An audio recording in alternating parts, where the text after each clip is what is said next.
ರಾಷ್ಟ್ರ ರಾಜಧಾನಿ ದೆಹಲಿಯಲ್ಲಿ ಹಿಟ್ ಅಂಡ್ ರನ್ಗೆ ಬಾಲಕಿ ಬಲಿಯಾಗಿದ್ದಾಳೆ.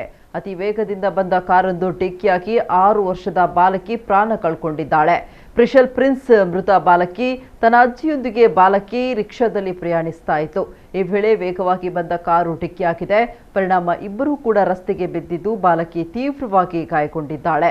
ದುರಂತ ಅಂದ್ರೆ ಆಕೆಯ ಅಜ್ಜಿ ಅಂಗಲಾಚಿದ್ರು, ಯಾರೂ ಕೂಡ ಮುಂದೆ ಬಂದು ಸಹಾಯ ಮಾಡಿಲ್ಲ. ಬಳಿಕ ಬಾಲಕಿಯನ್ನ ಆಸ್ಪತ್ರೆಗೆ ದಾಖಲಿಸಲಾಯಿತಾದ್ರೂ ಚಿಕಿತ್ಸೆ ಫಲಿಸದೆ ಕೊನೆಯುಸಿರೆಳೆದಿದ್ದಾಳೆ. ಇನ್ನು ಪರಾರಿಯಾಗಿದ್ದ ಕಾರು ಚಾಲಕ ಸಂಜೀವ್ ಎಂಬಾತನನ್ನ ಪೊಲೀಸರು ಬಂಧಿಸಿದ್ದು ಕಾರನ್ನ ಸೀಸ್ ಮಾಡಿದ್ದಾರೆ.